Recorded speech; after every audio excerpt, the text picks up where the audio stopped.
Marin had not woken that morning intending to feed the most dangerous alpha in the Seven Valleys. She had intended to peel turnips. A great many turnips, if she was honest, because the autumn stores had come in bruised, and Mistress Vesna trusted no one else to cut the rot out without wasting the good flesh underneath. And yet here she was, in the great hall of Vaskold, one trembling clay bowl held out in both hands, watching the King of Embervale eat, as though he had not eaten in a year, because, as it turned out, she could see everything from this close, the sharp jut of his cheekbones, where there should have been the broad, heavy face of a warlord, the way his hand shook just slightly around the horn spoon, the gray at his temples that had no business being there on a man barely past 30. King Rurik Vaskar had ended the Salt Ridge Rebellion by himself, on foot, in a single night the songs still refused to describe in detail. He was supposed to be a mountain wearing a crown. Up close he looked like a mountain that had been hollowed out from the inside and was trying very hard not to show it. He swallowed. He took another mouthful. And another. The scrape of the spoon against the bottom of her cheap little bowl was the only sound in a hall built to hold 400. Marin did not dare breathe. This was not how the afternoon was supposed to go. There had been a procession. That was the word for it. A procession, as if food were a coronation. The finest cooks of the Seven Valleys had come to Vaskhold at the King's Council's desperate summons, each bearing a masterpiece. Roast venison lacquered in wild honey, a soup, the color of sunset that a man had wept while ladling, pheasant deboned and rebuilt inside a crust, shaped like a pheasant which Marin privately thought was doing too much. One by one they had knelt. One by one they had offered. And one by one the king had turned his face away, and the great gray wolf that lived beneath his skin, the wolf every soul in that hall could feel, pressing at the edges of the room like weather, had refused. He had refused 30 bowls. Marin had counted, because counting was easier than thinking about why she had been dragged up from the scullery in the first place. She had seen the wolf refuse the honey-lacquered venison. She had felt the whole hall flinch when the great gray presence beneath the king's skin turned its face from the weeping man's sunset soup, not with anger, but with a bone-deep, incurable disinterest, the way a dying man turns from a window. 30 of the finest dishes in the realm, and the wolf had looked at every one of them and found nothing there worth living for. It had happened by accident. That was the part no one would ever believe. A steward, with panic in his eyes, had come tearing down to the kitchens after the 30th failure, shouting that they needed anything at all, and Vesna, who did not panic, who had never once in Marin's memory panicked, had thrust the nearest full bowl into Marin's hands and shoved her toward the stairs. It was nothing. It was the staff's own supper. Barley, marrow bones, the bruised turnips, a fistful of the wild thyme that grew in the cracks of the kitchen wall where Marin always let it. Peasant food. The food you made when you loved people who had no money. She had walked the length of that hall on legs that did not feel like hers, certain she was about to be executed for insulting a king with turnips. She had lifted the bowl. She had not even managed to say "Your Majesty," before the wolf in him went very, very still, and then he had taken it from her hands and eaten. Now, Counselor Bram had gone the color of old cheese. A serving girl, by the far wall, had both hands pressed over her mouth. The court cooks, the great artists of the royal kitchens, were staring at Marin's chapped fingers and her plain gray apron with an expression she would remember for the rest of her life, because it was the expression of people watching the world reorder itself and hating every second of it. Across the hall, near the doors, stood the king's beta, a lean, watchful man with a scar through one eyebrow, whom she would later learn was named Dagon. He caught her eye, and very slowly, very deliberately, he mouthed 3 words at her.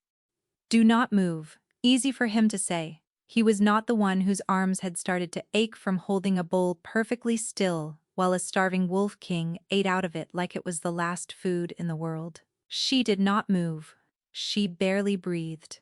She stared at a moth-eaten banner on the far wall and thought about turnips, about the scullery, about anything at all that was not the fact that the king had just closed his eyes over her cheap little supper, as though it were mercy itself. When the bowl was empty, he set the spoon down, with great care, as if it might shatter. For a long moment, he simply looked at it. Then he looked at her, and Marin discovered that his eyes were a pale, exhausted gray, and that being looked at by them felt like standing too close to a fire. You did not get to decide whether it warmed you or burned you. That was up to the fire. "Who made this?" he said. It was not a question. His voice had gravel in it. Marin opened her mouth. Nothing came out. "She did, sire," said Doggin smoothly, appearing at her shoulder from nowhere the way Beta seemed able to do. "A cook of the household." The king kept looking at her.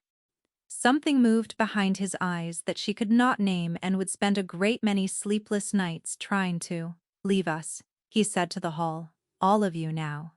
They left. Of course they left. And in the doorway, before a guard steered her out into the corridor with a hand that was not gentle, Dagon leaned in close and said the thing that would keep her awake that night. "Whatever you did," he murmured, "you tell no one you did it. Do you understand me? Not the other cooks, not Vesna. No one. Stay in the kitchens. I will come for you." "Is he going to be angry?" Marin whispered. But Dagon was already gone, and the door was already closing, and Marin was left standing alone in a cold stone corridor with her empty bowl and the dawning, terrible understanding that she had just done something that was not supposed to be possible. That night, she dreamed she was hauled before the whole court to answer for the crime of feeding the king turnips. And bruised ones at that, the Dream King said, right before the axe came down. She woke with her sheets knotted around her ankles, and gray light at the window, and someone knocking on the scullery door. A guard stood in the passage, his face carefully blank. "You're wanted," he said, "by the king himself." The room they put her in to wait was small and windowless, and smelled of tallow and fear, her own mostly. Marin sat on the single hard bench and tried to remember every rule of court she had ever heard from the older cooks, and found that all of them had abandoned her the way friends do at the worst possible moment. When the door opened, it was Dagon, and her heart flung itself into her throat and stayed there. "Mistress Marin," he said, which was absurd, because no one had ever called her mistress anything in her life. "Just Marin," she managed. "Is it true? Am I really being summoned by the king?" "Almost," Dagon said, and shut the door behind him. "I've summoned you, in his name. There's a difference, though I'll grant you it's a fine one." He studied her with those watchful eyes. "I'd like you to cook a meal, today, for the king, in private. Call it an experiment, if you like." She stared at him. "Why?" It came out as a squeak. Dagon did not answer that. Instead, he opened the door again and gestured her through. And the walk that followed felt exactly like the walk to an execution, which Marin was beginning to think might become a theme of her life. "He's going to recognize me," she thought, half running to keep up with the beta's long stride.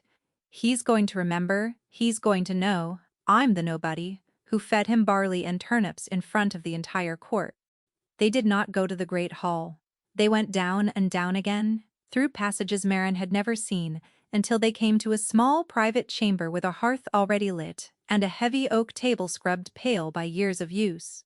And, behind the table, in a plain chair, head bent over a stack of correspondence, sat King Rurik Vaskar. He did not look up. He did not acknowledge the door. He did not so much as twitch when Marin came in on legs that had turned to water.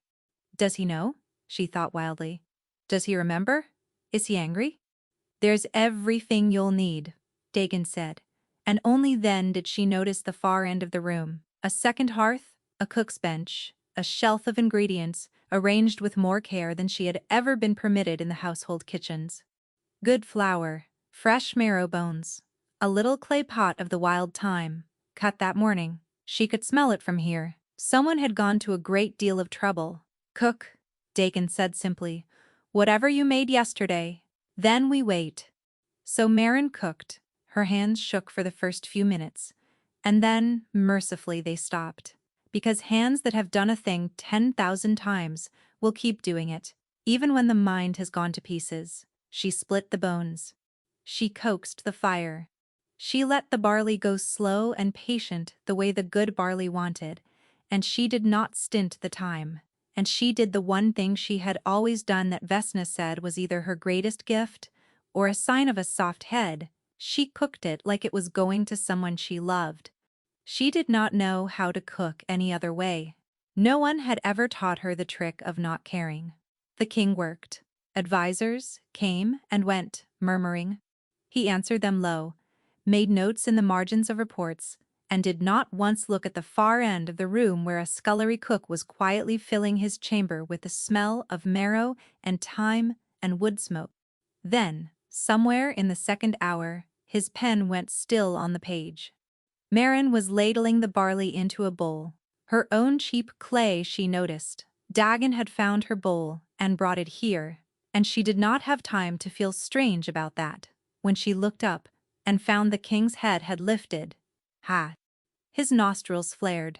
The exhausted gray eyes had come open all the way, sharp now, fixed on the bowl in her hands, with an intensity that stopped her breath. The great gray wolf inside him woke. She felt it, the way you feel a horse startle in the next stall. A shift in the air, a pressure, something enormous turning its head toward her. Bring it here, the king said. She brought it.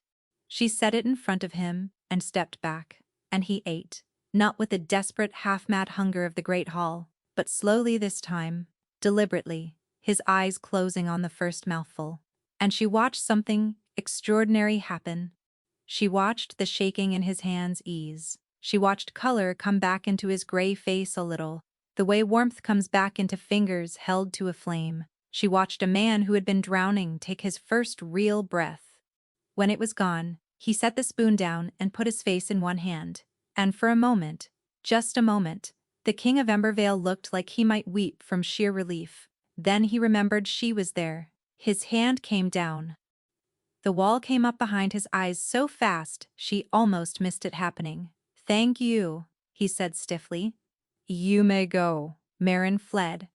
She made it all the way back to the kitchens before her legs gave out, and she sat down hard on a sack of flour in the storeroom, and stayed there until Vesna found her. Mistress Vesna was a wide, iron-haired woman with forearms like a blacksmith's, and a face that had frightened 3 generations of apprentices into competence. She took one look at Marin on the flour sack and shut the storeroom door. Tell me, she said. I can't, Marin whispered. Dagon said. Dagon. Vesna's mouth thinned. The beta. She crossed her arms. Child, I have been feeding this household since before that man could walk.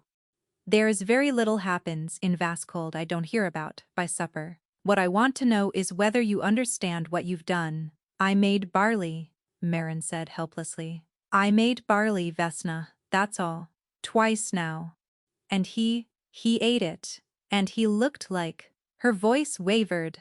What's wrong with him? Why won't he eat? A man can't just stop eating. Vesna was quiet for a long moment. Then she sat down on the flour sack beside Marin, which she had never done, and which frightened Marin more than anything else that had happened.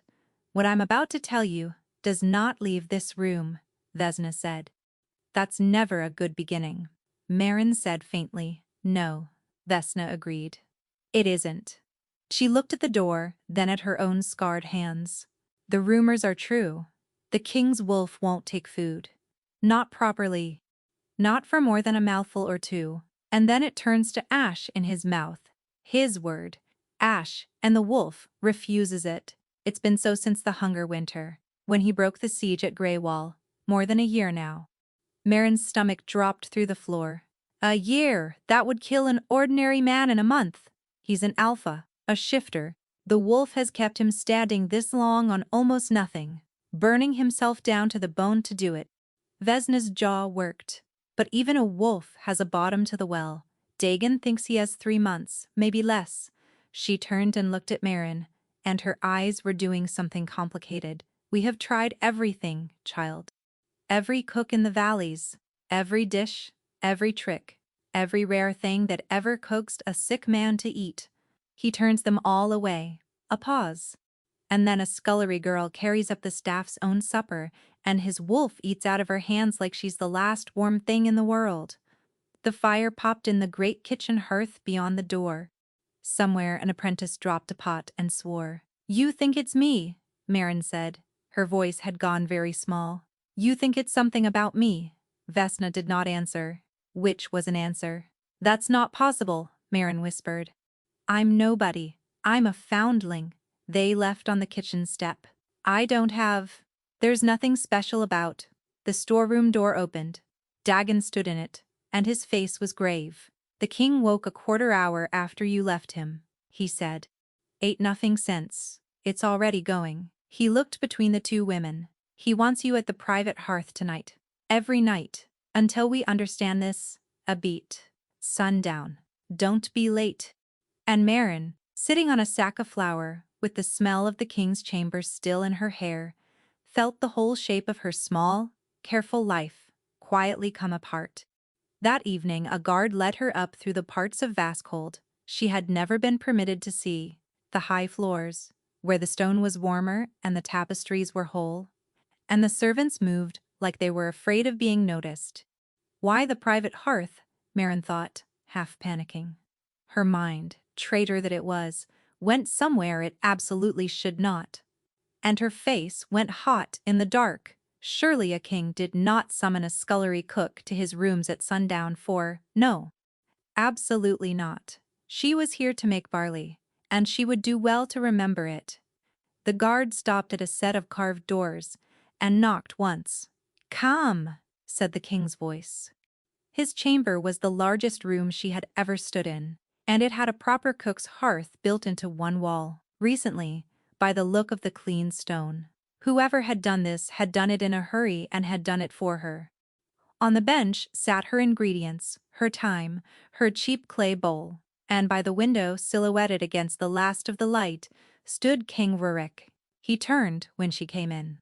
"Your Majesty, I'm so sorry," Marin blurted, because apparently that was simply how she was going to open every conversation now. "About the Great Hall, the turnips. I promise I'll never tell a soul you ate my—" "That you—" the king frowned. "What?" "They were bruised," Marin said, digging the hole deeper with tremendous efficiency. "The turnips. I cut the bad parts out. I always cut the bad parts out. But there wasn't time to." She stopped. "You should have had better." There was a beat of absolute silence. Then the king cleared his throat. "The barley was very good," he said, and looked deeply uncomfortable saying it. It was the first thing he had said to her that wasn't a command, and his voice was lower and quieter than it had any right to be, and it did something unwelcome to the backs of her knees.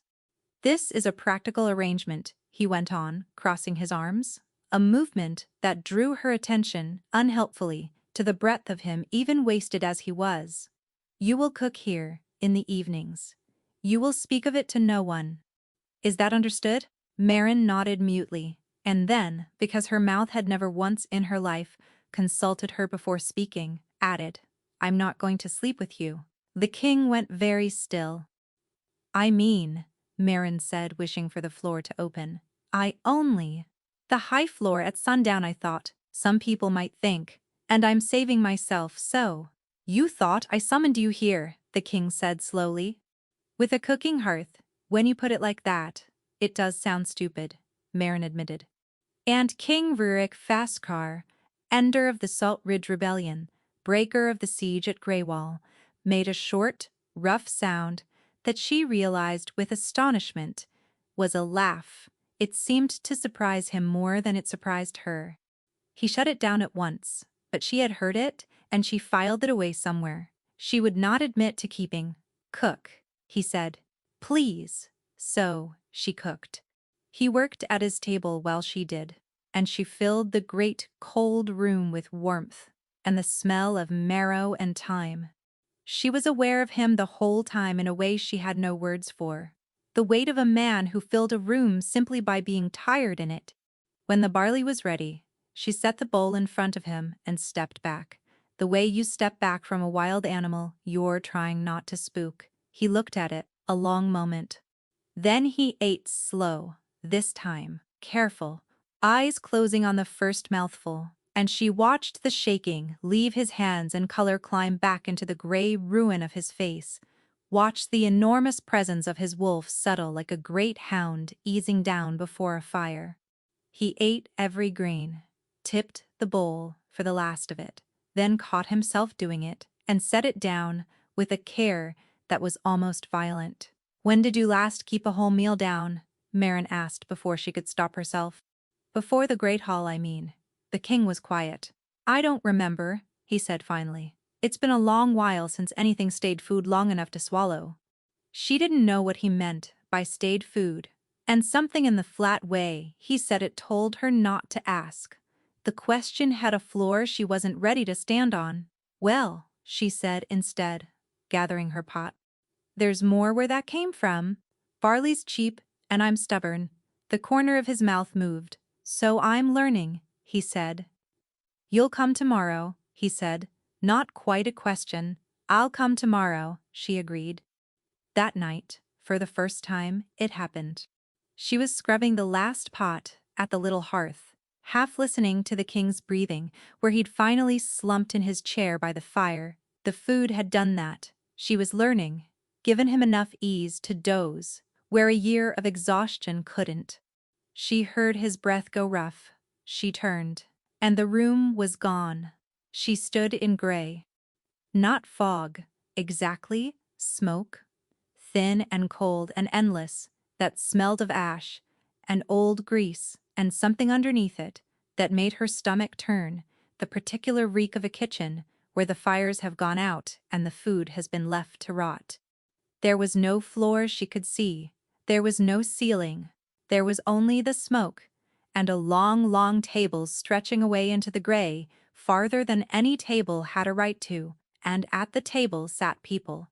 Rows of them, thin as winter branches, their hands folded before empty wooden bowls. She could see the shapes of their skulls beneath their skin. They did not eat, because there was nothing to eat, and never had been. They only sat patient and starving, waiting for a meal that was never ever going to come. And the terrible thing, the thing that put a cold finger down her spine, was that they were not angry about it. They had waited so long they had forgotten there was anything to be angry about. The nearest of them slowly turned its head toward her, and its eyes were the flat gray of a banked ember gone dead. The air moved with the smell of it, not rot, exactly, but absence, a hearth cold, so long, the stone had forgotten it was ever warm. Marin's own stomach cramped with a hunger that was not hers, and for one dizzy moment she understood, in her body, what it was to starve, slowly, with your hands folded and your mouth shut. "Hello?" Marin whispered, and the smoke swallowed the word whole, the way deep snow swallows sound. 10 feet away, the king stood with his back to her, staring down the length of that terrible table. His hands were fists at his sides. His shoulders were a wall. "Your Majesty?" Marin said, and took a step toward him. The starving thing at the table began, very slowly, to rise. She did not think. She crossed the space and grabbed the king's hand. She blinked, and they were back. The chamber. The banked fire gone low and red. The king asleep in his chair, breath steady again, face slack and peaceful, as though nothing at all had happened. Marin stood beside him with her heart slamming against her ribs, and his hand still caught in hers, warm and solid and real. She let go slowly. She backed toward the door. Her hands would not stop shaking, and there was ash on her tongue. Actual ash, gritty and cold, though she had cooked nothing that could leave it there. Dagon was in the corridor, as if he'd been waiting. He took one look at her face, and his own went carefully still. "What did you see?" he said. Not, "Are you all right?" Not, "What's wrong?" Straight to "What did you see?" The way a man asks, Who already knows there is something to be seen? Nothing, Marin said. I'm tired, it's late. Dagon studied her for a long, uncomfortable moment. Then he nodded once, slowly, and stepped aside to let her pass. But as she went, he said low, to her back, if you ever do see something in there with him, you come to me. Not the healers, not Vesna, me. A pause, and something in his voice she couldn't place. You're not the first to sit that hearth, Marin. You're only the first his wolf hasn't turned away. She stopped. She wanted to ask what had happened to the others. She did not want to hear the answer badly enough to stay. What, she thought, all the way down the dark stairs, was that? She told Vesna almost everything the next morning. Almost. She told her that the barley worked, every time, without fail. She told her that the king had laughed, which made Vesna's eyebrows climb toward her iron hairline. She did not tell her about the smoke, or the long table, or the starving things sitting patient before their empty bowls. That she had decided somewhere in the small hours had been a fever dream born of exhaustion and the sheer impossibility of her week. It had to be. The alternative was a thing she was not ready to hold. And so a rhythm formed the way rhythms do. In the mornings, Marin woke before dawn and did her scullery work because she was still, whatever else was happening, a cook of the household, and the turnips did not peel themselves. In the daytime she did not see the king at all. Their lives ran on separate tracks, his of maps and councils and the weight of a realm, hers of marrow bones and bruised vegetables and the small brutal politics of a kitchen. And in the evenings she climbed to the high floor, and she cooked, and he ate, and he slept, and she scrubbed her pot and went home. He barely spoke to her those first evenings. He worked, he grunted. He thanked her stiffly and let her go.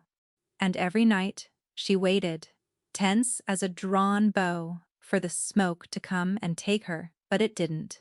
Whatever it had been, it seemed content to leave her be.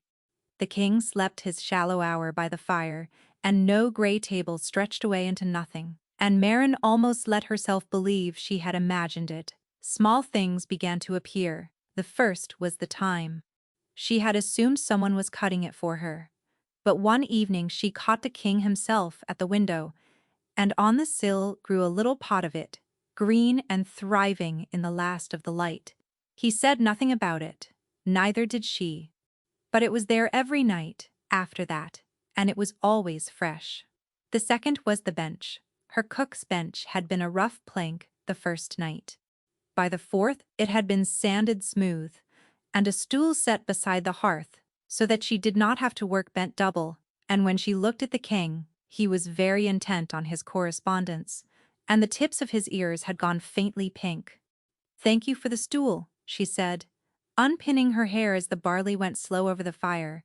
"I don't know what you mean," said the king, to his reports. She bit back a smile. She started talking, after that, not about anything that mattered.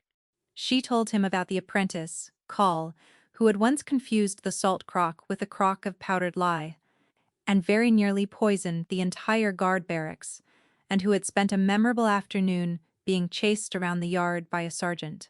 She did not know when the king stopped working to listen, but in the morning as she gathered her things he said, without looking up, "This apprentice, Call, did the guards forgive him?" Marin froze. He had been listening. He remembered. "Eventually," she said. "It helped that the sergeant's arm went down after a week." "His arm?" "He'd been rubbing the lye on a rash," Marin said. "Long story." The king was quiet a moment. "The apprentice was you," he said, "wasn't it?" "What?" Marin said, far too fast. "No, I would never. Absolutely not." He looked up at her, and one dark eyebrow rose, just slightly. "Yes," she admitted. "Yes, fine. It was me. I was 11. And in my defense, the crocks were identical and someone had wiped the labels off, and I have made my peace with it." And the sergeant recovered completely. The king laughed. Not the short, startled sound from before. A real laugh, low and rough and unpracticed, like a door opening on a room no one had been into for a long time. It transformed his whole wasted face. Marin stood there with a pot in her hands and stared at him, and something turned over slowly in her chest, warm and dangerous, and she thought, "Oh no." After that he talked back a little. Never about anything that mattered. Never the war, never the wolf, never the reason a king ate like a starving man out of a scullery girl's clay bowl. But he asked her once where she'd learned to cook, and she told him the truth. No one had taught her, she'd simply been the smallest and most useless child in a busy kitchen. And the only way a useless child earned a place was by being useful, so she had made herself useful at the one bench no one else wanted. She said it lightly, the way she said everything, and did not expect the king to go still across the room, or to say, after a moment, in a voice gone strange, "And who fed you?" Marin had not had an answer. She had never thought to want one. The question sat in her chest for days afterward, like a stone she couldn't quite swallow. One evening, she noticed his hand shaking around the pen before she'd even lit the fire, and said nothing, only worked faster, and got the bowl in front of him sooner, and pretended not to see the naked relief when the shaking stopped. She was learning to read the days on him. The good ones, when the food held till morning. The bad ones, when the wolf ate through him, faster than she could feed it back. There were more bad ones lately. She started making the barley richer and staying a little longer each night, telling herself it was only her job. "We think it's the wild thyme," Vesna told her a few days later, grinding something with unnecessary force. The court healers dug through the old records. There are cases rare but written down of bloodlines whose cooking carries more than flavor, a settling in it, a thing the body reads as safe, combined with something in your own scent. They think an omega-adjacent calm. The two together make a meal his wolf can't turn to ash where everything else fails. Marin blinked. "So you're telling me I should, what? Cook for him forever?" "I'm telling you," Vesna said, "that if you want to keep him alive, the records suggest he does best when you're close within arm's reach. When he can smell the cooking and the cook both." She held Marin's gaze. The deepest ease came in the old cases, when the cook stayed through the night. The word night landed in the quiet storeroom, and sat there. "You want me to sleep in the king's chambers," Marin said flatly. "I want you to keep the king alive," Vesna said. "How you square the rest with your saving yourself is between you and the gods, child, but he is dying by inches, and you are the only thing in the realm that slowed it." She picked the pestle back up. "Think on it, but don't think too long. Dagon says he's got worse this week, not better. Some nights he barely sleeps at all, and the food only holds him so far." Marin walked back through the kitchens in a daze, past the great hearth and the hanging copper, and the apprentices bent over their boards, and did not taste the bread someone pressed into her hand. That night she climbed to the high floor as always, but when she stepped into the king's chamber, the smell hit her first. Wrong, sour, the reek of a sick room under the wood smoke, and then she saw him. He was on the floor by the cold hearth, on his knees, one hand braced against the stone, his head hung down. His whole huge frame was shaking, and the sound coming out of him was low and terrible, not pain, exactly, but the sound of a body that has finally reached the bottom of its well and found nothing there. Beside him, untouched, sat a bowl someone had brought up in her absence. The court cook's, trying again, or Dagon, desperate, and even from the doorway Marin could see it. The food in it had gone gray, not cold, not spoiled. Ashen, the barley collapsed to something the color of a dead fire, though it could not have been sitting more than an hour. As she watched, a thread of pale smoke curled up off the surface of it and vanished, and the smell reached her. That same wrong smell, absence and cold stone. The smell of the long gray table. Whatever took him at night was not staying at night anymore. It was reaching for him here, in his own chamber, with the candles still lit. "Your Majesty." She dropped her things and ran to him. He lifted his head, and his gray eyes found her, fever-bright and stripped of every wall he'd ever built. "You weren't here," he rasped. "It won't. Nothing works when you're not." He stopped. His jaw clenched against whatever else wanted to come out. "You have to go," he said instead, and it cost him something to say it. "Marin, you have to go, now before." The smoke came up between them like a tide. The smoke took the room. One moment, Marin was reaching for the king, where he knelt on the floor of his chamber. The next, the floor was gone, the fire was gone, and she stood in the cold grey reek of the ash feast, with her hand closed on nothing. This time, she could not pretend. The first time she had told herself it was exhaustion, a tired mind making shapes in the dark. But you did not smell things in dreams. You did not feel cold crawl into the roots of your teeth. She was as awake here as she had ever been anywhere. And that meant the long table was real, and the starving rows folded over their empty bowls were real. And that meant the king came to this place every night, and had come every night for more than a year, and had told no one. Rurik. His name came out of her before she decided to use it. She had never called him anything but Your Majesty. He stood a little way off, his back to her, staring down the length of the table into the gray. He did not turn. His shoulders were a wall, his hands fists, and even from behind she could see that he was diminished here. Not the mountain who filled the great hall, not the wolf. Every soul in Vaskold could feel like weather, but something smaller and grayer and terribly tired. The ash feast had a way of stripping a man down to the thing he believed he was when no one was looking. She went to him. The too soft ground gave under her feet without a sound. She caught his arm. "Rurik, look at me." He looked. And his eyes, here, held none of the wall he wore awake.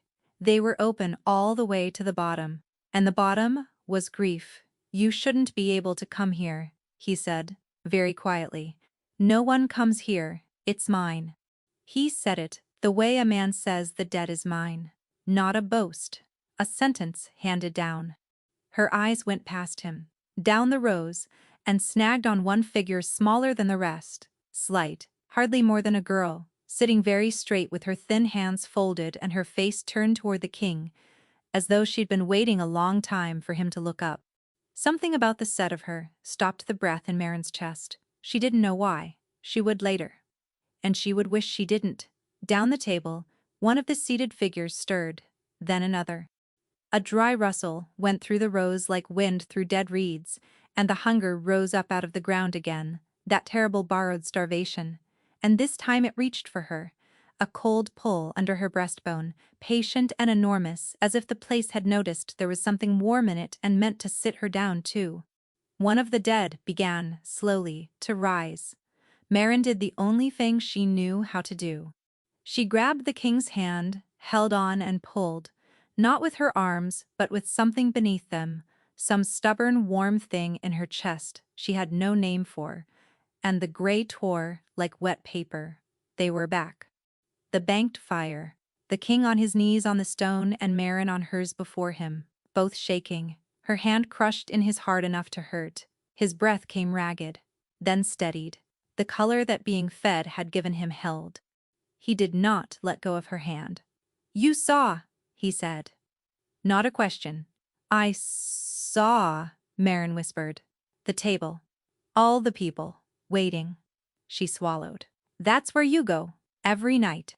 That's why the food." She stopped, because his face had flinched at the word people. Quick and deep and quickly hidden. "Who are they?" "Go to bed, Marin," he said, and let go, and stood, and turned away. "You've done your work. The wolf will sleep now." But he did not sleep, and neither did she, and both of them knew the other was awake in the dark a long time. She told Dagon in the morning, because she'd promised she would, and because she didn't know what else to do with the size of it. He listened without a flicker. When she'd finished, he turned a quill over in his scarred fingers a while. "A curse. We've known that much a long time. What we didn't know is that it could be shared." He set the quill down. "The others who sat that hearth went home and slept sound. You, it lets close. And where it lets you close, it lets you in. That should not be possible for a stranger, Marin. It's the sort of thing that's possible for—" He stopped himself. "Vesna wants you to stay the nights now, through till morning." The nearer you are, the deeper he goes. The deeper he goes, the more the wolf mends. A pause. I think she's right. I also think you should say, no, go back to your turnips, and be safe. I'm the king's man. I'll not tell you which of us to heed. Marin thought of the king on his knees, in the smoke with his eyes open all the way to the bottom. I'll stay, she said. So the arrangement changed again, the way arrangements do. A narrow cot appeared in the king's chamber that evening, near her hearth, made up with good wool, and a pillow, plainly requisitioned from somewhere far above a scullery cook station. Marin looked at it, then at the enormous bed across the room, and felt her face heat, for reasons she declined to examine. You'll cook, you'll sleep there. I'll sleep there, that's all, said the king to his reports. I didn't say anything, said Marin. Your face said several things, said the king. She cooked. He ate. The color came back.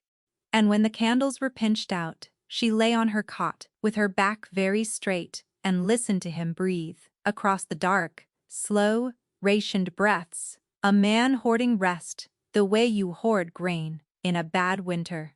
The breaths deepened. He slept, and, in the smallest hour they changed, went rough and quick, the great frame tensing, a low sound climbing his throat that she had learned meant the smoke was rising. She was off the cot before she'd decided to move. She found his hand in the dark and closed hers around it. I'm here, I've got you. Stay. His fingers clammed down. Desperate, she braced for the gray to take her. It didn't. The rough breathing eased, the tension left the huge hand in hers by degrees, and then he was deep and slow again, and had not woken, because she had caught the smoke at the door, and held it shut with nothing but her hand in his. Marin knelt on the cold stone with his hand in hers, and did not dare move, for fear of waking, whatever grief lived under his sleep. Her knees ached, her spine went stiff, she stayed. And somewhere in the staying, her own eyes slid shut, and she slept there kneeling, her forehead against the edge of his mattress, her hands still folded into his. She woke at dawn to find that at some point in the night she'd been lifted, that the king, half in sleep, had drawn her up out of the cold, and tucked her against his chest, under the good wool, one heavy arm across her like a bar, his breath slow and even in her hair. For a few breathless seconds she did not move, because moving would end it, and she was greedy. She who had trained herself her whole life to want nothing, to take up no room, to need no one. She lay in the circle of his arm, and let herself be greedy for the length of 10 heartbeats. His chest rose and fell against her back. His hand had spread open over her ribs, as though even in sleep he were counting them, making sure of her. She could feel his heartbeat, unhurried, and the warmth of him soaking through the wool, and she thought that she finally understood why the barley worked. She had never once cooked it for a stranger. She had cooked it every night of her life, for exactly this, long before she knew his name. And her wolf, the small, quiet wolf she'd carried her whole life and never once felt stir. The wolf, a foundling, had no bloodline. To explain, woke up. It did not growl, it did not frighten her. It simply lifted its head, deep under her ribs, and looked at the man wrapped around her, and thought, with a certainty that stopped her breath, mine.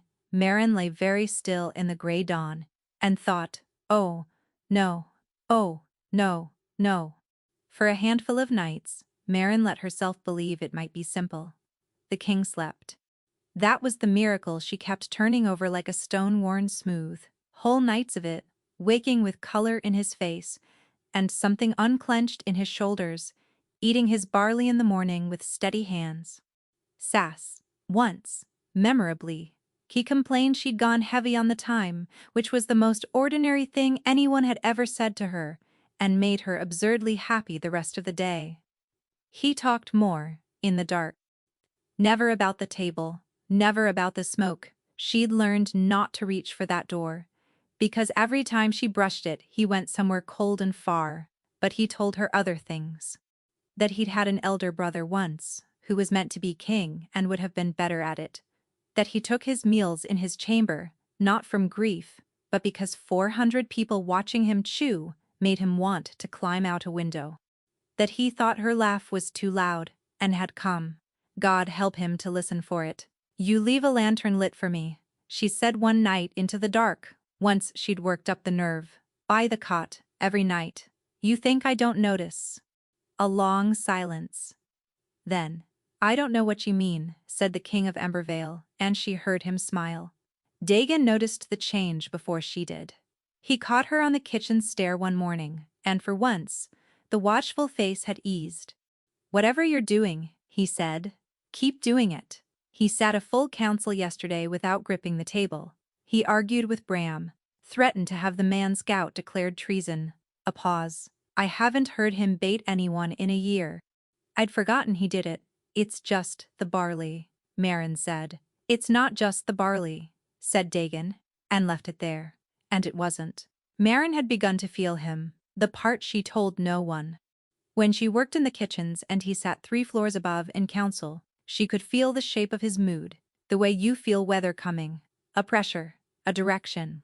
When he slept well, she woke, rested. When the smoke brushed him, she felt its cold in her own chest, faint as a draft under a door. She told herself it was fancy. She told herself a great many things that season. One night, lying down onto the cot, her hand found his in the dark without either of them deciding it should, and neither let go, and neither spoke of it. And she lay there with her pulse in her throat, and his calloused fingers laced through hers, and thought she could be content to do exactly this until she died, which was, she understood even then, precisely the kind of thought that gets a person like her punished. She should have known. Warm things did not last for people like her. She'd learned that on a kitchen step in the cold before she was old enough to remember learning it. But she let herself forget for a handful of nights. That was the mistake. The first warning came on the 5th night, and she almost missed it. She surfaced from sleep into gray, not the chamber, the smoke. She stood alone in the ash feast, with no king anywhere in it, only the long table stretching away, and the folded rows of the starving dead. And for one heartbeat, the whole terrible place seemed to notice her, all those dead gray eyes turning her way at once, before she jerked awake on the cot with her heart hammering and the taste of ash on her tongue. The king slept on across the room, deep and undisturbed. It hadn't taken him tonight. It had reached past him, into the room, for her. She lay awake till dawn, and told no one. That was the second mistake, and the one she would not forgive herself. It came in full on the 6th night, and it came fast. She was in the ash feast before she understood she'd gone. No rough breathing to warn her, no slow slide into the smoke, just the chamber and then the gray, as if the place had stopped waiting to be invited. The king was ahead of her, down the endless table, his back turned, but the cold pull under her breastbone was not patient now. It was hungry. It had decided about her. She took a step toward him, and the ground tilted her sideways, toward the table, toward an empty chair and an empty bowl that had, she saw with a lurch of pure animal horror, been set for her, a place laid, her place. A hand closed around her wrist, dry and light as a bundle of sticks, and pulled, and every seated corpse turned its hollow gaze on her at once, and the hunger opened under her like a floor giving way. Marin. She had never heard him make that sound. The king came down the length of the table, not like a tired man, but like the wolf the songs were afraid of. He tore the dead hand off her wrist, dragged her back against his chest, and pulled the way she had pulled for him. And the gray ripped, and they fell out of it together onto the stone of his chamber, tangled, gasping. Neither moved. She could feel his heart slamming. She could feel his arms around her, shaking. Then he set her away from him, got to his feet, and when he turned back, his face had closed like a door slammed against a storm. "Get out," he said. Marin scrambled up. "Rurik! You saw it lay a place for you. You felt it. It has your scent now, and it will keep reaching. And one of these nights I will not be quick enough, and you will sit down at that table and you will not get up." He was breathing hard. "I would rather starve." Do you understand? I would rather the wolf go down than pull one more soul into that place. Go back to the kitchens. Don't come back. You'll die. Her voice cracked down the middle. Without me, then I'll die, he said, having not done that. That's not yours to decide. Her voice shook, but it did not fall. You don't get to lay down your life to keep my hands clean. I'm not a bowl of food you can push away, because it costs you something to swallow it. She took a step toward him, and he took one back, actually retreated. A man who had broken armies, giving ground before a scullery cook, and if she'd had room in her for anything but grief, she might have laughed. Let me help you. There's a way through this. Vesna says the curse shouldn't even hold this strong. Something's keeping it lit, something we haven't found, and there is nothing to find. His voice was iron. Some debts don't have a door. Go home, Marin. And when she still didn't move, when she stood there with her hand out and her whole foolish heart in her face, he roared it, the sound cracking off the stone. Go! She went. She grabbed her shawl with hands that wouldn't work, and ran, and the door boomed shut behind her. And she stood in the cold, high corridor with the sound still ringing, and pressed both palms flat to the wall, and tried to remember how to breathe. He'd sent her away to save her. She understood that. It didn't help. Under her ribs, the small wolf that had woken in his arms turned a tight, miserable circle and began, very quietly, to grieve. It had been 7 days since the king threw her out of his chambers. 7 days since she'd slept in the warm dark with his breath in her hair. 7 since the wolf under her ribs had lifted its head and ruined her life by deciding whose she was. She'd gone back to the scullery. She'd peeled the turnips. She'd given Vesna a shortened, cowardly version. That the king had judged the arrangement too dangerous and sent her home. And Vesna had looked at her far too long and said nothing, which was worse than anything she could have said. The trouble was that Marin was falling apart. It started small. She couldn't sleep, she who had always dropped off the moment her head touched the pallet. Now she lay awake with a hollow ache under her breastbone, in the exact spot the ash feast had reached for her, except this was worse. This was him, the absence of him. A cold wrongness no blanket touched. Then her appetite went, and wasn't that the cruelest joke in the world, that the cook who kept the king alive with barley now looked at a full bowl and felt her own stomach turn to ash. She who fed everyone could not make herself eat. Her wolf paced. It had slept her whole life, and now it would not lie down, circling and circling behind her ribs, like a dog at a locked door. She got headaches that drove her into a dim corner with her hands over her eyes. She dropped things. She wept once, without warning, over a pot of stock, and told Call it was the onions. Vesna caught her not eating on the 4th day. She said nothing at the time, only set a heel of new bread and a bowl of good drippings at Marin's elbow, and watched, arms folded, until Marin pushed it away with a mumbled excuse. Then Vesna's hard face did something Marin had never seen it do. It softened. "You daft child," she said, almost gently. "You've gone and caught it too, haven't you?" Caught what? His trouble, the not eating. Vesna sat down heavily across from her. "I wondered. I hoped I was wrong." She studied Marin a long moment. "How bad?" "I'm fine," Marin said, a lie so transparent that neither of them bothered with it. And Vesna only sighed, got up, and went back to her grinding. And the untouched bread sat between them like an accusation. On the 5th night, the pull got its hands properly into her. She came to herself in the dark corridor outside the kitchens, with no memory of rising, barefoot on the cold stone, 3 steps toward the stair that climbed to the high floor, toward him. Before she understood, she was walking in her sleep to a man who had ordered her gone. She went back to bed, shaking, and wedged a stool against her door, as if a stool could keep out a thing that was already on the inside. She saw the king twice. Once across the middle courtyard, tall and unmistakable even at a distance, thinner than before, and he'd felt her looking. She knew, because the line of his shoulders changed. He didn't turn his head. The second time was worse.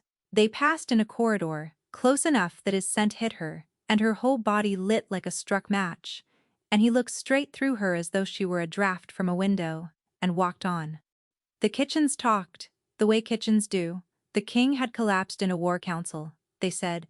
No, he'd only stumbled. He'd stopped taking meals entirely again. He'd shut himself in his chambers and turned the healers away at the door. Dagon had been seen coming out of the royal apartments with the face of a man arranging a funeral. Marin stood at her board with her knife, going mechanically through an onion. She couldn't smell, and let each rumor land in her chest like a stone dropped down a well, because she could feel that they were true. She could feel him guttering, 3 floors up, like a lamp run dry. He was starving himself to keep her out of the smoke. He was keeping his word, and it was going to kill him, and it was going to kill her, and the two of them were going to die, on opposite sides of a wall, out of sheer stubborn love, and call it protection. Says. By the 7th day she could barely stand upright. That afternoon, Counselor Bram sent down for a restorative broth. His gout again, and Vesna, watching Marin sway over the chopping block, should have sent someone else. She didn't. Later, Marin understood why. Vesna, who missed nothing, had been building a trap out of a sick girl and a bowl of broth, because she'd decided the king would only be moved by seeing. Marin carried the tray up on legs that weren't hers. The council chamber door stood open. She heard Bram complaining, Dagon answering low, and under them, a voice that went through her like a blade under the ribs. His. He was there. She stepped in. The room tilted gently, like the deck of a boat. Your broth, counselor, she said, distantly proud that the words came at all. She crossed toward Bram, aware of the king to her left at the head of the table, head bent over a map, jaw tight. She willed him to look up. He didn't. She set the tray down, the bowl clinked against the wood, and the sound came from very far away, and the gray crept in at the edges of her sight, the way it crept in at the edges of the ash feast, and she thought, dimly, oh, that's what this is. She heard the tray strike the stones. She heard her name, Marin.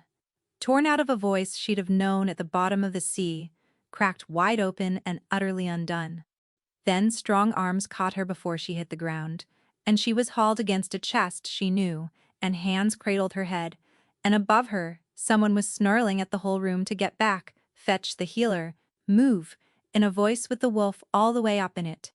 The last thing she felt, before the dark took her, was his heartbeat, going like a war drum against her cheek, and she thought, with the small, warm, foolish part of her that had never learned better, he came.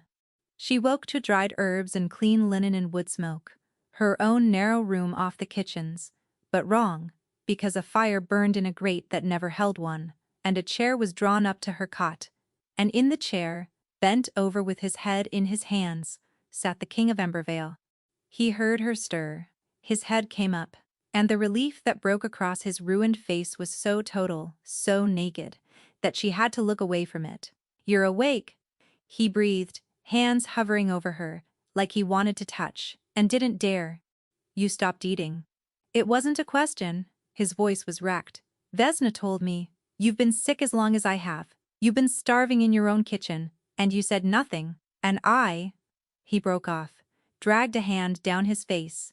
I sent you away to keep you out of the fire, and I've been burning you down from a distance the whole time. Gods, Marin, look at you. You should talk, she rasped, her voice a thread. I've seen healthier corpses. You look like something the ash feast spat back out for being too grim. A sound came out of him that was half a laugh and half a sob. He pressed his forehead briefly to the edge of her cot, and she felt the fine tremor running through him, the fear he'd carried for 7 days, and she wanted to lift her hand to his hair and did not have the strength. In the doorway stood Vesna, arms folded, and Dagon beside her grave as a headstone. It was Vesna who spoke, in the flat voice of a woman done watching 2 fools starve themselves on opposite sides of a wall. Good, you're both here. She looked at the king. Then it's past time somebody in this room told the truth, all of it, starting, Your Majesty, with what you did at Greywall. The king was quiet a long time. The fire in the grate, that never held a fire, ticked and settled. When he finally spoke, his voice had gone flat and careful, each word set down like a man laying stones over something he could not bear to look at. Greywall was a holdfast on the northern border, Hagen's people. He'd raided the valley steadings 3 winters running, burned grain stores, driven off cattle, left farmers to starve so his own pack wouldn't. I sent envoys twice. He sent them back with a refusal, "I'll not repeat," and no interest in peace. His jaw worked. There was going to be a war. That much I couldn't stop. Marin lay still on the cot and watched his gaunt, careful face, and did not interrupt. I could have stormed the walls, thrown my wolves at the gate and taken it in a night, the way the songs say I take things. It would have been a slaughter, theirs and mine both, hundreds dead in the mud by dark. He closed his eyes. So I thought I was being merciful. I ringed Greywall instead. Cut the roads, the river, every way in and out. I would starve Hagen into opening the gate without a single blade drawn. A clean siege. A kind one. The word came out of him like something rotten. I did not let myself think about who else was behind those walls. The winter came early that year, Dagon said quietly from the door. Worst in living memory. They named it after. The hunger winter, Marin whispered. She'd been a child, but she remembered it. The kitchens rationed, beggars at the gate, cold that split stone. Hagen had grain enough for his fighters.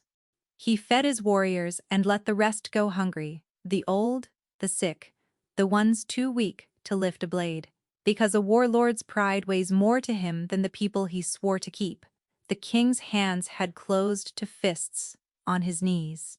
I sat outside those walls, 11 weeks, telling myself that any hour now he'd see sense and open the gate. He never did. And behind the wall, while I congratulated myself on my mercy, they starved. When the gate finally opened, it wasn't surrender. It was the survivors too weak to hold it shut. The room was very quiet. You couldn't have known, Dagon said, not defending him, only stating it. The way he stated everything. None of us knew how bad it had got inside. Hagen kept his own starving well back from the walls. We'd have stormed the gate in a heartbeat if we'd seen a single hollow-cheeked child on the parapet. I should have seen anyway. The king's voice left no room for it. A better king smells a lie on the wind. I let myself believe the kind story, because the kind story let me sleep at night. He laughed, a broken scrape of a sound. For all the good that did me, in the end. There was a girl. His voice finally cracked. Near the end, she came over the wall in the dark, climbed down alone, half-starved a child, and crossed the whole ring of my army to reach my tent. She'd come to beg, not for herself, for the little ones. She had a list of their names. He drew a shaking breath. My sentries didn't know her for a child in the dark. They thought her a trick of Hagen's. I heard the shouting.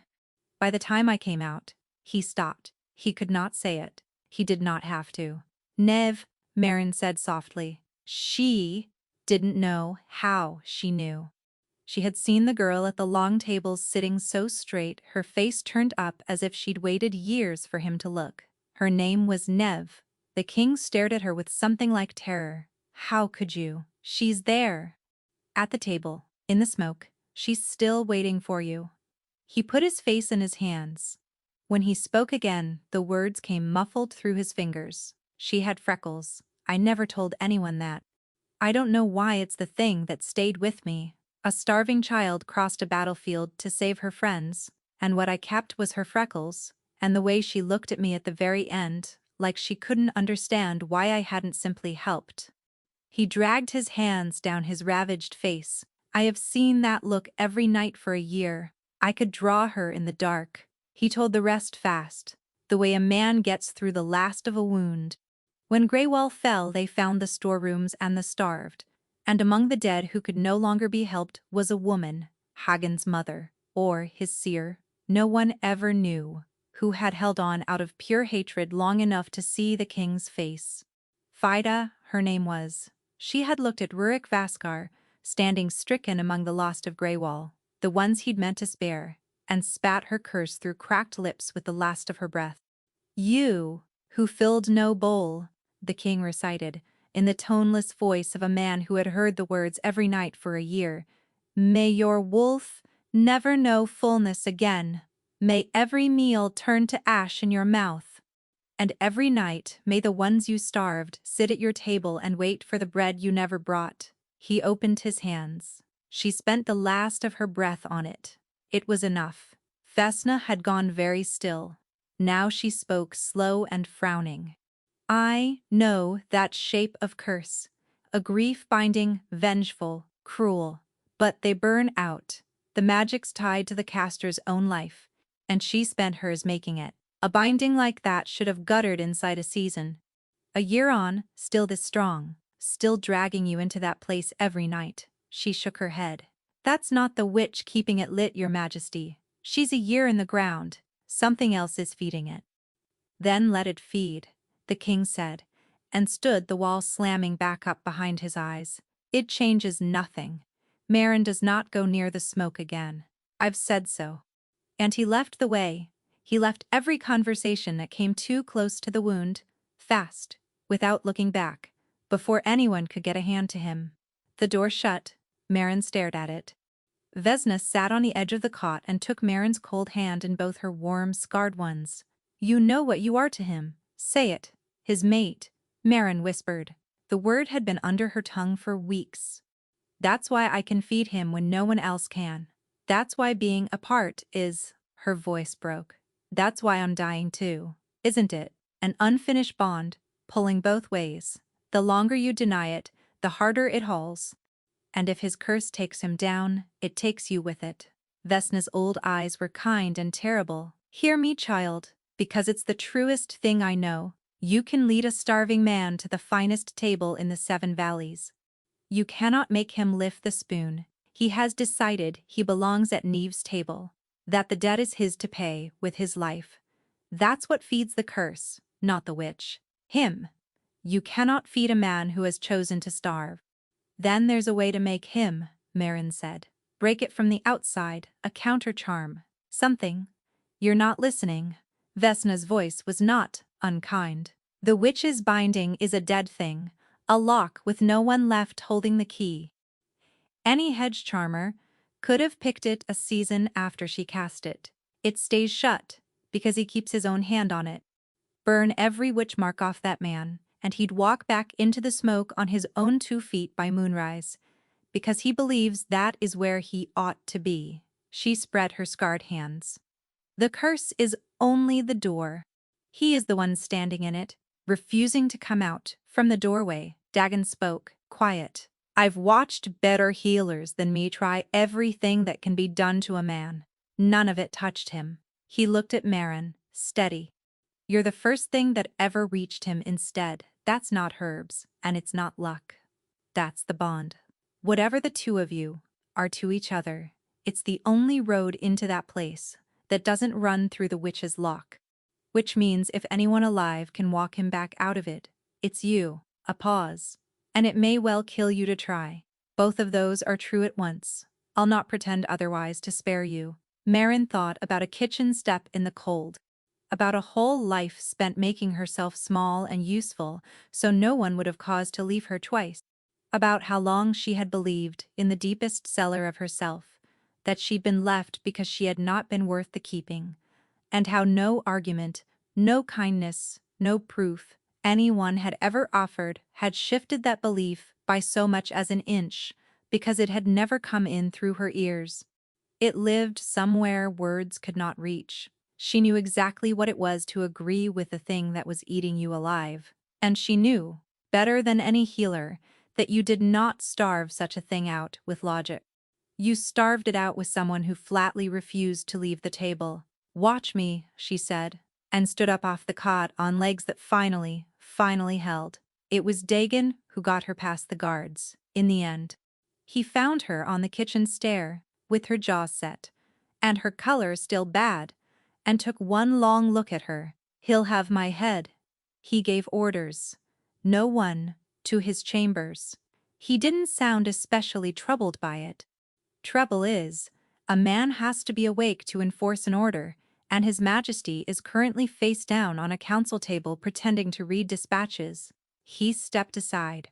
Third bell. He'll drag himself up to his rooms to not sleep. Be there before him. After that, you're on your own. And so is he, and so am I when he learns of it. The corner of his mouth moved. Feed him something. Cook. Preferably before he dies of being noble. The king's chamber was dark and cold when she let herself in. The hearth she'd once tended, gone to gray ash. The lantern he used to light for her unlit. She lit it. She knelt at the little hearth and coaxed a fire up out of nothing, the way she'd coaxed 100 fires, set water on, split the last of the marrow bones someone had left to spoil, and cooked, because it was the only prayer she knew how to say. He came in on the third bell and stopped dead. "Rurik," she said, "you can't be here." But he didn't move to throw her out. He stood swaying slightly, thinner than she had ever seen him. A great wolf, worn down to the wire, his eyes fixed on her like she was the last warm thing in a cold world, which she was beginning to understand. To him she was. "I'm going to keep being here. You can roar at me if you like. I've decided I don't frighten anymore." She crossed to him, and he did not retreat this time, only watched her come with hunger and terror warring across his ruined face. "You told me some debts don't have a door. You're wrong. I am the door. You only have to be brave enough to walk through me. If I let you in," he said hoarsely, "the smoke takes you too, then it takes us both. But I'd sooner burn beside you than eat alone at a warm table the rest of my life, knowing I left you to starve in the dark. That's not saving myself. That's only a slower way of dying." Something in him broke. She felt it snap through the bond like a cut rope. He reached for her the way a drowning man reaches, and she was already reaching back. He held her like a man taking his first full breath in a year, his hands framing her face as though he couldn't believe she'd stayed hers, finding the two sharp lines of him and holding on anyway. There was nothing careful in it, and she stopped trying to be careful. "Tell me to stop," he said against her hair, "and I'll stop." "Don't you dare," she said. What passed between them then was slow and unhurried and tender. Two starved people learning at last that they were allowed to be cared for. She had spent her whole life giving, and never once being given to, and he undid that patiently, in the firelight, until she was undone by how much she was allowed to have. When the bond sealed, a warmth blooming at the curve of her shoulder, the unfinished thing between them locking shut, like a key turning home, she felt it settle gold and whole and right, and something in her answered it, and she felt his answering shudder go all the way down. For a while there was only the fire, and his heart under her ear, and his arms around her like he'd finally stopped apologizing for wanting to keep her. He fell asleep first, deep and sudden and complete, the sleep of a man who has set down a thing he carried too far. Marin lay in the circle of him, felt the warm gold hum of the finished bond, and let herself believe, for one moment, that it had been that simple. Then the smoke rose around them both, and she understood it had never been going to be. She did not fight it this time. She let it take her, and kept her hand fisted in his shirt so it could not part them. And when the gray resolved, she stood in the ash feast with her fingers knotted in his and her chin up. He was already on his knees, of course he was, before the long table, before the endless folded rows of the starved. The great king of Embervale knelt in the ash with his head bowed, like a man at his own sentencing. From the rows, one small figure had risen and come forward and stood before him, now patient, waiting. A girl, thin as a reed, a list still clutched in her wasted hand. "Nev," the king said, and it came out shredded. The girl looked at him with eyes like banked embers. When she spoke, her voice was soft, almost kind, which made it worse. "You could have opened the gate. You could have brought us bread. A better king would have known me in the dark. All of us. That is your account to settle." And Marin understood with a cold drop of horror that these were not the girl's words at all. Nev had come to beg, not to accuse. These were the king's own words, his own verdict, wearing a dead child's face, and read back to him every night for a year. The curse had never needed the witch's power to keep burning. It had his. He believes her, Marin breathed. She could feel it through the bond, vast and immovable, not fear, agreement. He knelt there and agreed with every word, and had agreed since the gate came down. That's what feeds it. You think you belong at this table? I do, the king said simply, and did not look up. And Marin, foundling, nobody, scullery, cook with ash on her tongue, and a dead child watching, knelt in the gray beside the most dangerous man in the Seven Valleys, and did the only thing she had ever truly known how to do. She did not argue with his grief. You cannot argue a starving man into eating. Instead, she took his face in her hands, made him look at her, and gave him the thing she had never given anyone. When I was a baby, someone left me on a kitchen step in the cold, and I decided too small to even talk. And somehow, I still decided that they left me because I wasn't worth keeping, that if I'd been better, they'd have stayed. I spent my whole life trying to earn a place at a table I was sure I didn't deserve, feeding everyone, needing no one, making myself so useful that nobody would ever have cause to set me out in the cold again. Her voice shook. I was wrong, Rurik. It was never a debt. A child on a step doesn't owe the world her whole life just to be allowed to live in it, and neither do you. The dead were silent. Neve watched, the list loose in her hand. You didn't starve them out of cruelty. You did the kindest thing you could see, and it went wrong in a way no one alive could have carried well. That isn't a debt with your name on it. That's grief, and grief you are allowed to set down. She pressed her forehead to his. You're allowed to be fed. You're allowed to live. Let her rest, love. Let them all rest. You don't have to sit at this table anymore. For a long, terrible moment. Then the king lifted his head and looked at the girl and spoke, not to Marin, but to Neve, to all of them. I'm sorry. I couldn't bring the bread in time. I would give my life to have opened that gate. A breath. But I think you'd rather I put it down than starve to pay you. I think you climbed that wall to save the children, not to keep one more. Neve smiled. It was a child's smile, sweet and tired.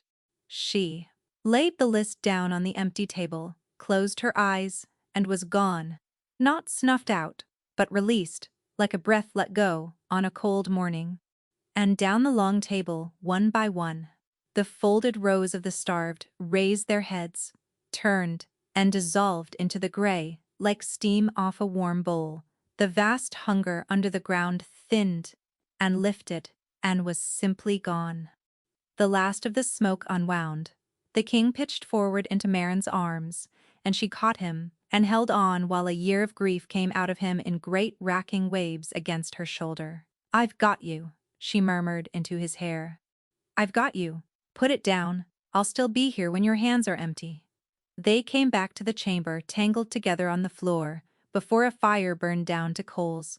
He, shaking, she, weeping, neither letting go. When he could breathe again, he raised his head, and his eyes, for the first time since she'd met him, were only tired, not haunted, just a man's eyes. Marin, because she was who she was, reached to the hearth without letting go of him, picked up the bowl of barley she'd left, warming on the stone, and put the spoon in his hand. Eat, she said. He looked at it a long moment, then he ate. And it did not turn to ash. It was only food, barley and marrow, and wild thyme, made with far more love than skill, the way it had always been made, and he ate every grain there on the floor with his mate's arms around him, and the tears drying on his face. And when it was gone, he set the bowl down and laughed, wet and disbelieving, at the miracle of a full stomach. It stayed, he said. It stayed, she agreed. The curse didn't break clean, grief doesn't, and neither does healing. Vesna could have told them so and did. At length, more than once. Some nights, the smoke still came, thin and toothless now, and the king woke, reaching for a table that was no longer there. But Marin was beside him every one of those nights, and she would take his hand in the dark and say, "It's gone, love, They're resting. Come back. And he would. Slowly, over months, the nights went quiet. He learned to eat in a hall full of people again. He learned to say Nev's name without flinching. He learned, hardest of all, to be fed, to let himself be cared for by someone who asked nothing in return, but that he stay alive to be cared for. The court took it about as well as courts take anything: a foundling, a scullery cook, the Alpha King's mate. There were whispers in every corridor, and Marin felt each one, and on the day they spoke, the mating vows before the whole pack, she felt 400 pairs of eyes weigh her and find her wanting. But Rurik's hand was steady in hers, his voice did not waver, and afterward, in the quiet of their chamber, he pressed his mouth to her temple. They'll come round, he murmured. And if they don't, they may take it up with their king, who is unreasonably, catastrophically fond of his mate. She never did stop cooking. She'd tried to explain to the stewards that a queen could not also run a hearth, and had been overruled by the queen. But now, on the good mornings, someone cooked for her. She'd come down to find the King of Embervale ruining a pan of eggs with tremendous concentration, having banished the kitchen staff so he could burn her breakfast in private. Because once in the dark she had told him that no one had ever fed her, and he had decided, in the quiet, immovable way, he decided things that this would simply no longer be true. "Who fed you?" he'd asked her once, a lifetime ago, and she'd had no answer. She had one now. They ate the burnt eggs together at a small table in the morning light, the bond humming warm and gold between them. Two people who had each been so sure they deserved to starve, learning, one shared meal at a time, that they were allowed to be full,